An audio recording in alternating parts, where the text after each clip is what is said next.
हर्षित कहाँ गया अब? हर्षित और आशी रहना बेटा।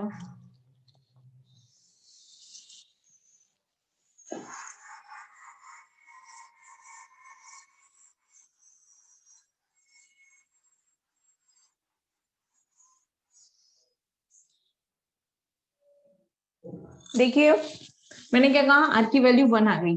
1 आने का मतलब क्या है कि आर की 1 इंटू 100, 100 बराबर 100%, यानी कि आपके इस पोटेंशियल स्टेप में जो वेव आएगी वो पूरी की पूरी रिफ्लेक्टेड हो जाएगी। ट्रांसमिशन नाम तो कुछ है ही नहीं इसमें। 1 का मतलब ही क्या है कि कोई भी 1 क्या है, पूरी तरीके से 100% कोई चीज, तो यानी कि जो वेव आई वो पूरी की पूरी रिफ्लेक्टेड हो जाएगी, ट्रांसमिट तो होगी नहीं। तो डेट मीन हम डायरेक्टली भी निकाल सकते हैं कि ट्रांसमिशन कॉफिशिएंट की वैल्यू कितनी आनी चाहिए, 0, क्योंकि वी नो डेट कि किसी भी वेव के 2 पार्ट होते हैं और उन दोनों को मिला के 1 होता है। अगर आर की वैल्यू 1 है तो टी की वैल्यू कितनी आ जाएगी ट्रांसमिशन की, 1 माइनस 1 बराबर 0। तो यानी कि जो वेव आ रही है किस रीजन में, जब एनर्जी क्या है ये, तो देखो एनर्जी यही तो थी।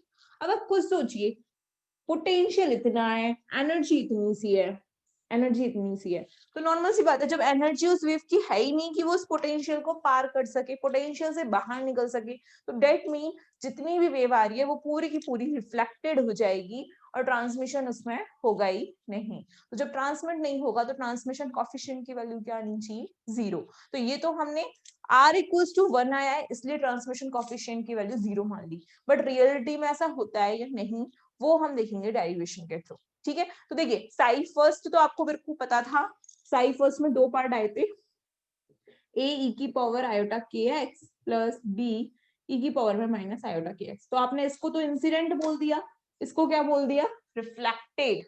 बट ट्रांसमिशन कहाँ है, ट्रांसमिशन देखो ये वाला पार्ट है ना, ट्रांसमिशन यही तो आएगी। साई फर्स्ट में तो 2 पार्ट हो सकते हैं कि इंसिडेंट और रिफ्लेक्टेड, बट साई सेकंड ये है, तो ट्रांसमिट तो इस वाले पार्ट में हो रही है, तो यानी कि साई सेकंड के अंदर ट्रांसमिशन छुपा हुआ है।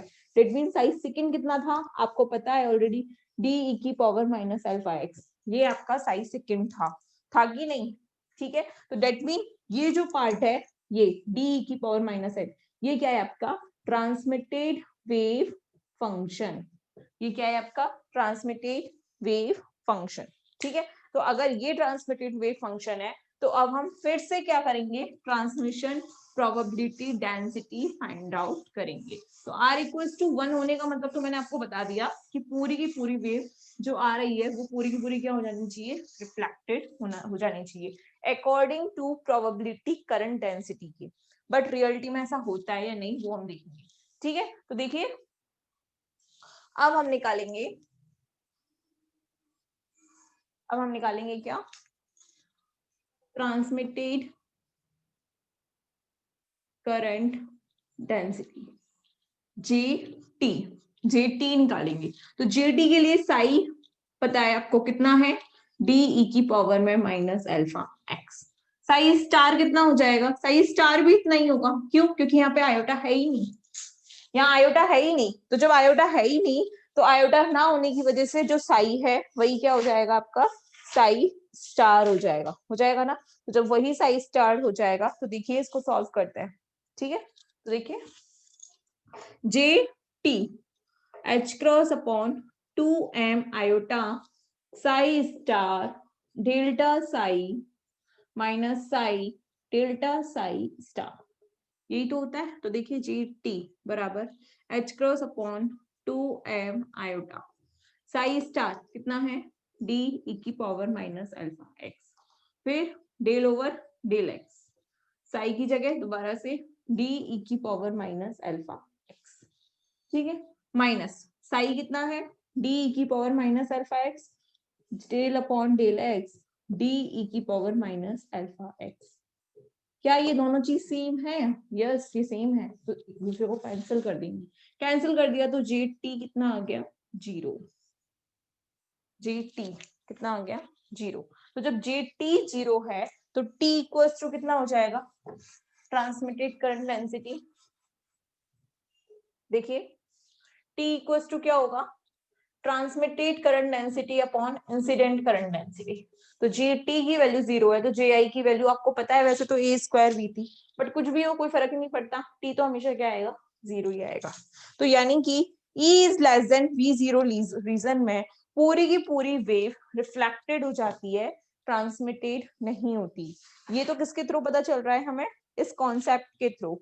बट बेटा क्वांटम मैकेनिक्स जो थी वो इस कॉन्सेप्ट को नहीं मानती थी, वो कहती थी कि ऐसा हो ही नहीं सकता कि जो वेव आ रही है वो पूरी की पूरी रिफ्लेक्टेड हो जाए, नहीं, उसका कुछ ना कुछ, चाहे 0.01% पार्टी है, 0.01% पार्टी ट्रांसमिटेड जरूर हुआ होगा। तो अगर ऐसा है तो फिर वो कैसे वैलिड है?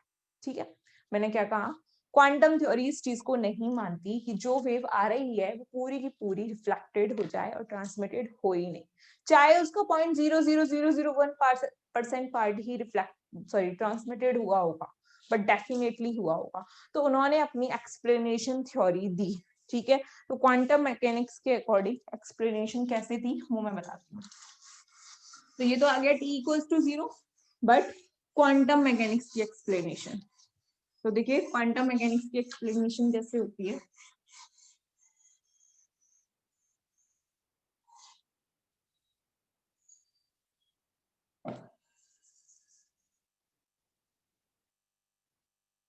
देखिए क्वांटम मैकेनिक्स की एक्सप्लेनेशन कैसी है, एक्सप्लेनेशन according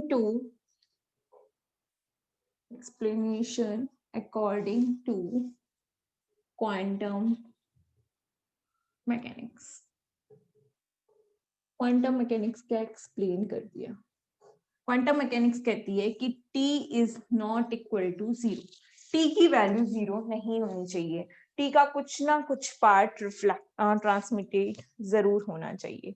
ठीक है, तो क्वांटम मैकेनिक्स में क्या आया कि वेव फंक्शन जो है साई, इस वेव फंक्शन की अगर हम स्क्वायर को देखें और उसकी अगर कुछ ना कुछ वैल्यू आए तो डेफिनेटली वो उसकी प्रोबेबिलिटी है उस वेव की वहां पाए जाने की। ये साई फर्स्ट था, ये साई सेकेंड, तो साई सेकेंड है ना, तो हमें यहाँ देखना है कि यहाँ कोई वेव है या नहीं। तो यानी कि अगर इस साई सेकेंड का मैं स्क्वायर कर दूं और उसकी अगर कुछ ना कुछ वैल्यू आ जाए तो वो किसको शो करेगा, प्रोबेबिलिटी को। दैट मीन वेव यहाँ है, वेव यहाँ है, तो वो किस फॉर्म में है, कैसे है, क्या हो रहा है उस वेव का। तो देखिए आपको पता है इस रीजन में E is less than V0 होने पे साई सेकंड कितना आया था आपका, D E की पावर में माइनस अल्फा x, यही आया था या नहीं, यही आया था ना। तो अब इसका स्क्वायर ही तो करना है हमें, तो देखिए स्क्वायर करके देखते हैं। तो P इक्वल्स टू, इसका स्क्वायर करो, D E की पावर माइनस अल्फा x का whole square, D square E की पावर -2 अल्फा x। क्या ये वैल्यू 0 है, नहीं है, डेट मीन वेव होगी किसमें, ट्रांसमिटेड रीजन में, क्योंकि वहां उसकी कुछ ना कुछ वैल्यू आ रही है। वो बात अलग है कि एक्सपोनेंशियल फॉर्म में आपकी वेव जो है वो कंटिन्यू कम होती जा रही है, लेकिन वेव की कुछ ना कुछ डेफिनेटली वैल्यू है, प्रोबेबिलिटी की कुछ ना कुछ वैल्यू है। डेट मीन सेकेंड रीजन में, इस रीजन में भी, इस रीजन में, सही सेकेंड रीजन में, इस रीजन में भी आपकी वेव जो है वो डेफिनेटली फाइंड आउट होगी। इस रीजन में भी आपकी जो वेव है वो डेफिनेटली होगी, क्योंकि यहाँ पे प्रोबेबिलिटी की कुछ ना कुछ वैल्यू आ रही है। तो दैट मीन क्वांटम मैकेनिक्स इस बात को एक्सप्लेन कर पाई। क्लासिकली तो ये हो गया था कि भाई इस वाले रीजन में जो वेव आएगी वो पूरी की पूरी रिफ्लेक्टेड हो जाएगी और यहाँ तो कोई वेव होगी नहीं। बट क्वांटम मैकेनिक्स ये कहती है कि ऐसा पॉसिबल नहीं है कि जो वेव आ रही है वो पूरी की पूरी रिफ्लेक्टेड हो जाए, दैट मीन उसका कुछ ना कुछ पार्ट डेफिनेटली ट्रांसमिटेड होना चाहिए। तो फिर उन्होंने एक्सप्लेन भी किया, एक्सप्लेन कैसे किया कि हमें अगर किसी चीज की प्रोबेबिलिटी पता चल जाए तो हम ये कह सकते हैं कि वहां अगर प्रोबेबिलिटी की 0 से 1 के बीच में कुछ ना कुछ वैल्यू है तो डेट मीन वहां वो एग्जिस्ट करता है, तो एग्जिस्ट करता है तो इसलिए उन्होंने प्रोबेबिलिटी निकाली। कौन से रीजन में, इस रीजन में। और इस रीजन का वेव फंक्शन मैं आपको पहले बता चुकी हूँ, ये था कि नहीं, तो इसका स्क्वायर ही तो करना था, स्क्वायर कर दिया, तो स्क्वायर करने पे वैल्यू आई और वैल्यू कितनी आई, डेट मीन यहाँ भी वेव होगी, पूरी की पूरी वेव रिफ्लेक्टेड नहीं होगी। बट प्रोबेबिलिटी की वैल्यू जो है वो कंटिन्यू क्या हो रही है, डिक्रीज हो रही है, एक्सपोनेंशियली फॉर्म में क्या हो रही है, डिक्रीज हो रही है। तो एक्सपोनेंशियली फॉर्म में कैसे डिक्रीज होगी, तो उसके लिए देखो ग्राफ देखते हैं।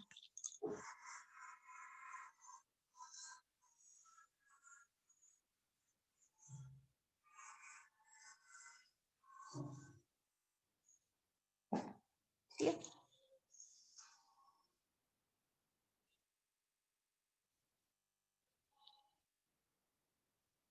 मान लो कोई वेव ऐसे आ रही है,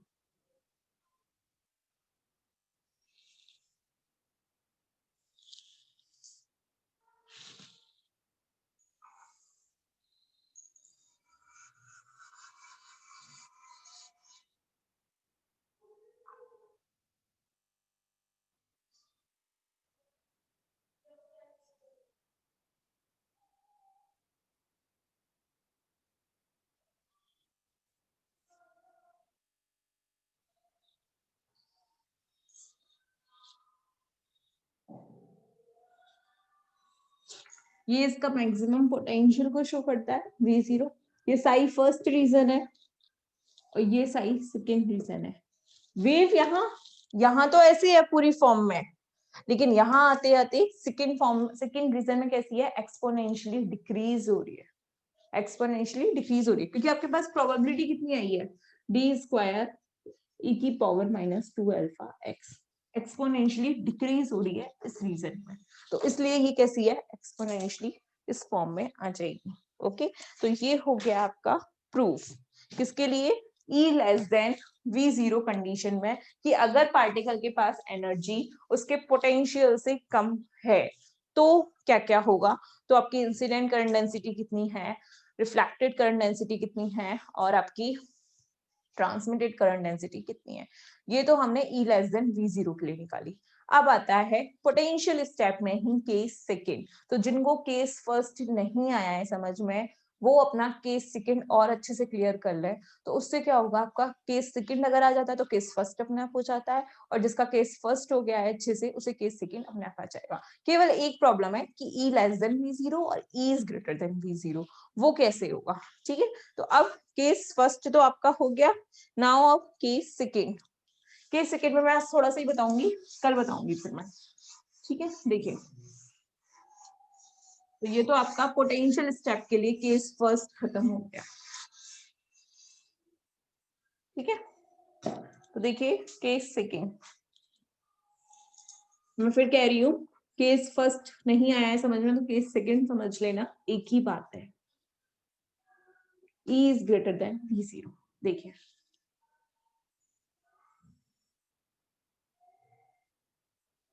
ये आपका पोटेंशियल था, ये रीजन था साई फर्स्ट, और ये रीजन था साई सेकेंड। कोई वेव आपकी ऐसे आती है तो कुछ पार्ट उसका ट्रांसमिट होता है, कुछ रिफ्लेक्ट होता है। ठीक है, इतना ही बताया था। इसके अलावा मैंने क्या बताया था आपको, कि पहले मैंने कहा था कि E की वैल्यू V0 से कम है, अब E की वैल्यू V0 से ज्यादा है, डेट मीन यहाँ है एनर्जी। तो अगर एनर्जी ज्यादा है पोटेंशियल से, किससे, पोटेंशियल से, नॉर्मल सी बात है, यहाँ है ना, यहाँ तो पार्टिकल जैसे पहले मूव कर रहा था, इस केस में तो सेम वैसा ही रहेगा, चेंज यहाँ होगा। अब यहाँ पार्टिकल के पास एनर्जी बहुत ज्यादा है, वो इस पोटेंशियल बैरियर को भी पार कर गया। आप खुद सोचो, अगर आपके पास खूब सारे पैसे हैं, ठीक है, आपके पास इतने पैसे हैं कि जिस जगह को आपने टारगेट बना रखा है वहां आप इजीली घूमने जा सकते हो, ठीक है, तो आप क्या करोगे, आपके पास उतने पैसे उठा के और चल दोगे घूमने, लेकिन आपके पास पैसे ही नहीं है, क्योंकि वहां का खर्चा आ रहा है लगभग 50,000 और आपके पास पैसे हैं ओनली 20,000, तो आप क्या उस जगह जा पाओगे, नहीं जा पाओगे, वहां से आपका डिक्रीजमेंट हो जाएगा। लेकिन अब इसके पास क्या है, ये एक्साइटेड है, इसके पास एनर्जी ज्यादा है, तो एनर्जी ज्यादा है तो ये इस रीजन को तो करेगा ही पार, साथ में इस रीजन को भी इजीली पार कर जाएगा। क्यों, क्योंकि पास पार्टिकल के पास एनर्जी ज्यादा है, उसे कोई फर्क ही नहीं पड़ता कि पोटेंशियल कितना भी हो, वो अपनी एनर्जी उस पोटेंशियल बॉक्स से ज्यादा रखता है, दैट्स व्हाई वो इजीली उस रीजन को पार कर जाएगा।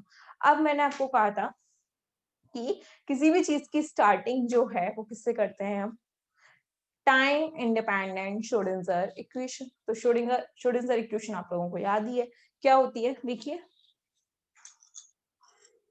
फ्रॉम टाइम, पहले इसको करने से पहले मैं एक चीज बता देती हूँ आपको, देखिए इसको करने से पहले मैं आपको एक चीज बता देती हूँ, ठीक है। देखिए for region first, for region first, first, ठीक है। रीजन फर्स्ट में क्या पोटेंशियल की कोई वैल्यू है? नहीं है। v इक्वल्स टू 0 कहाँ? x is less then 0। अगर 0 से वैल्यू इस x की, ये x को शो करता है ना, और ये v को शो करता है, अगर वैल्यू x से लेस देन है तो यहाँ पे कोई पोटेंशियल की वैल्यू नहीं है। लेकिन पोटेंशियल की वैल्यू नहीं है तो पोटेंशियल वैल्यू कितनी है? 0। Let mean particle easily move कर सकता है, कहीं भी आ जा सकता है, उसे फ्रीडम है, वो कुछ भी कर सकता है। तो इस केस में अगर आपका x लेस देन 0 है और v इक्वल टू 0 है तो साई किसके इक्वल हो जाएगा? साई फर्स्ट के, ठीक है। सिमिलरली फॉर रीजन सेकेंड, ठीक है। रीजन सेकेंड में देखिए v की वैल्यू कितनी है? v नॉट, कब? जब x is greater than 0, x की वैल्यू, ये x इक्वल्स टू 0 है ना, तो x इज ग्रेटर देन 0 में v की वैल्यू कितनी है? v not. तो इस केस में साई किसके इक्वल है? साई सेकेंड के, है कि नहीं? तो हमने पहले वाले को साई फर्स्ट मान लिया और दूसरे वाले को साई सेकेंड मान लिया, ठीक है। अब हम क्या करेंगे? सॉल्व करेंगे, किससे? श्रोडिंगर इक्वेशन से। और मैंने आपको कहा था श्रोडिंगर इक्वेशन में केवल ये v की वैल्यू रखते हैं, जिसमें 0 है वहां 0 पुट कर देंगे, जहां v 0 है वहां v 0 पुट कर देंगे, ठीक है। तो देखिए पुट वैल्यूज, पुट वैल्यूज, मैं आज इतना बता दे रही हूँ, कल प्लीज फिक्स 11 बजे अपनी क्लास अटेंड कर लेना।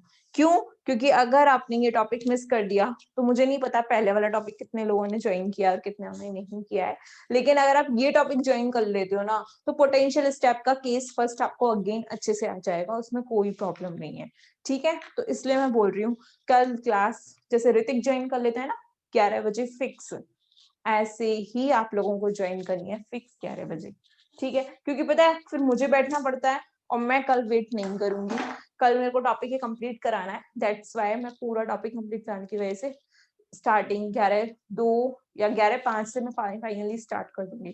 तो 11:05 से पहले जैसे ज्वाइन होना है हो जाना, ओके, ठीक है। तो कल मैं वेट नहीं करूंगी, मैं डेली वेट करती हूँ, कल वेट नहीं करूंगी, कल से नहीं करूंगी बल्कि। तो देखिए पुट वैल्यू किसमें? श्रोडिंगर इक्वेशन में। श्रोडिंगर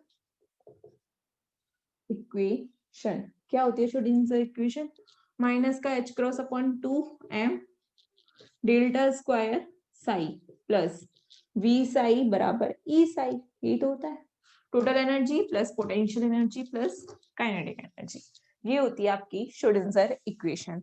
अब हम रीजन फर्स्ट के लिए करेंगे और रीजन सेकंड के लिए, दोनों ही केसेस में अलग अलग में एक बार v की वैल्यू 0 रखेंगे, तब देखेंगे कि psi first, psi equal to कितना है? साई फर्स्ट है ना इस केस में, तो साई फर्स्ट की वैल्यू क्या आती है, और एक बार फिर सेकंड रीजन में अगर v की वैल्यू v नॉट रखें तो साई सेकंड की वैल्यू कितनी आती है, तो वो हम कल देखेंगे। आज के लिए इतना ही काफी है, मैं बार बार बोल रही हूँ कल प्लीज आप लोग अपनी क्लास टाइम से ज्वाइन कर लेना, मैं वेट नहीं करूंगी, ठीक है। क्योंकि देखो इसमें आपका फायदा है, मैं तो कंटिन्यू पढ़ाना स्टार्ट कर दूंगी फिर बीच में से आपको नहीं आएगा, तो बेटर है आप लोग टाइम से ज्वाइन करो, जब ज्वाइन करनी है तो उसमें कोई फर्क नहीं पड़ता 5-7 मिनट में, लेकिन मुझे फर्क पड़ता है उस 5-7 मिनट में, आपको कोई नहीं पड़ता। तो आप लोग प्लीज अपनी क्लास टाइम से पहले ज्वाइन कर लेना, ठीक है। चलिए आज की क्लास हम लोग यहीं लीव करते हैं, क्योंकि फिर मेरा ये पूरा डेरिवेशन है लंबा, फिर मैं अगर स्टेप छोड़ना पड़ा तो मुझे सब छोड़ना पड़ जाएगा, बेटर है कि आप लोग कल से स्टार्ट करें, ठीक है। चलिए बाय।